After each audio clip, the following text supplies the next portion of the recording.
Oke, sekarang apa solusinya? Apakah ada suatu metode yang bisa menyelesaikan semua masalah? Mulai diabetes, hipertensi, osteoartritis, osteoporosis, penuaan dini, dan sebagainya. Oke. Pada waktu Bapak Ibu nanti ikut kuliah konsep Karnus, saya mau ada landasan teorinya.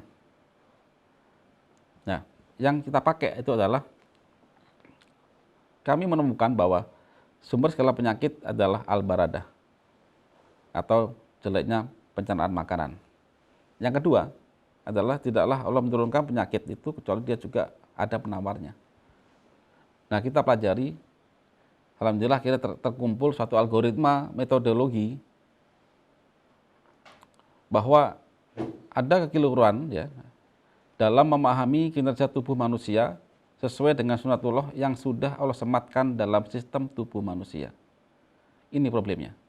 Kami mencatat ada kesalahan dalam memahami kinerja tubuh manusia sesuai dengan sunatullah yang sudah Allah sematkan dalam sistem tubuh manusia. Kemudian kita mempelajari cara kerja tubuh manusia apa adanya, berlandaskan multidisiplin ilmu dasar, bukan bersumber dari jurnal penelitian derivat. Nah ini, kita disuruh berpikir di sini Bapak Ibu tentang alam semesta. Akhirnya lahirlah konsep Karnus ini. Oke. Apa itu konsep Karnus? Konsep Karnus adalah pengembalian pola hidup manusia berdasarkan kodratnya yang sudah disematkan oleh Allah SWT, mulai dari aktivitas sel sampai aktivitas tubuh manusia. Jadi begini Bapak Ibu, seperti Bapak Ibu beli handphone baru ya, handphone baru seperti ini. Saya punya handphone yang saya pakai buatan pabrik tertentu. Nah, jika saya mau merawat dia, otomatis saya harus baca buku panduannya. Buku panduan yang mengeluarkan tentang perawatan handphone dan cara pemakaian itu adalah otomatis yang buat pabrik handphone ini.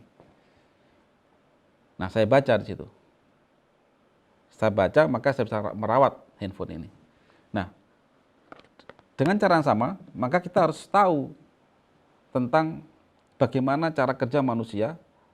Karena manusia dan alam semesta dibuat oleh Sang Pencipta, maka diminta oleh Allah berpikir. Dan ada ilmunya di sini, dan sudah Allah tampakkan semuanya sejak kita belajar pada dunia modern saat ini, era modern ini ya Bapak Ibu. Sejak kita belajar tingkat SD sampai SMA minimal, di situ jelas. Pada waktu kita mempelajari kimia, fisika, biologi, itu akan termaktub semuanya, dan itu terjadi pada tubuh kita dan juga di alam semesta ini. Nah, coba saya kaji dulu di sini overview. Jadi, manusia itu kalau ditempatkan pada alam semesta, itu adalah bagian, hanya satu bagian saja dari seluruh kehidupan yang sudah Allah sematkan di alam semesta ini.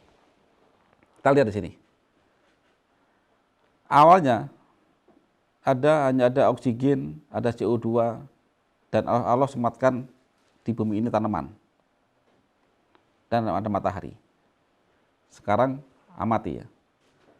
Seluruh zat makanan yang masuk ke tubuh kita itu adalah gabungan dari unsur-unsur dari oksigen, karbon, hidrogen, ya air dari air, dan juga nitrogen. Yang awalnya mereka terpecah-pecah, ya, di mana mereka awalnya individu-individu sendiri. Kemudian oleh tanaman itu dengan bantuan foton elektron dari matahari, maka dia terjadilah reaksi penggabungan tadi, redoks ya, redoks, terbentuklah trigliserid, terbentuklah protein, dan terbentuklah karbohidrat. Mereka namanya adalah polimer, ya kan? Kemudian hasil-hasil dari tanaman ini akan dimakan oleh herbivore, kemudian herbivore itu akan tumbuh, sebagian dimakan oleh manusia, sebagian oleh karnivor. Ujung-ujungnya, ingat, ujung-ujungnya baik herbivore, karnivor atau manusia itu ada ampas, namanya feses. yang akan dimakan oleh mikrobakteri atau makhluk bersel tunggal yang berfungsi sebagai dekomposer, yang akan menjadikan molekul-molekul bebas lagi dan terjadi siklus di tanaman ini. Kemudian yang terjadi di dalam tubuh manusia itu kita amati ya, dari polimer ini akan dipecah menjadi suatu energi, kemudian jadi feses polimer pendek oleh bakteri, jadilah unsur bebas lagi. Jadi apa artinya semua di sini, Bapak Ibu, di alam ini, di alam semesta ini adalah awalnya nitrogen, karbon dioksida, oksigen, air itu masing-masing molekul tadi itu low energy, kemudian digabungkan oleh tanaman menjadi rantai yang panjang polimer. Makin panjang polimer tadi itu makin menyimpan banyak energi di situ. Dipotonglah oleh tanaman, kemudian oleh kita, tubuh kita, oleh hewan. Sebagian potongan tadi menjadi energi kita untuk hidup, bergerak dan sebagainya. Sebagian ampas tetap menjadi feses. Feses kemudian diolah lagi, dipecah lagi karena dia masih agak panjang di situ, ya, menjadi unsur bebas lagi. Dan balik tanam lagi dibantu oleh matahari. Nah, di sini. Nah, manusia itu terdiri dari sekian triliun sel kemudian kita nanti ada waktu Bapak Ibu kuliah Konsekarnus, kita jelaskan ini semua ini. Intinya apa? Bahwa manusia itu makannya adalah polimer, tapi sel butuhnya monomer di sini. Jadi pada waktu kita sudah menempatkan manusia di alam semesta tadi, manusia itu hanya bagian kecil dari seluruh kehidupan. Kita masih ada makhluk lain, sesama ciptaan sama pencipta. Baik itu makhluk tidak bernyawa, yang semuanya adalah untuk kehidupan manusia, maupun makhluk bernyawa, mulai dari sel tunggal, hewan, tanaman, kita ya. Nah, setelah kita pelajari pada manusia tadi di mana posisinya, maka sekarang kita masuk ke tubuh manusia.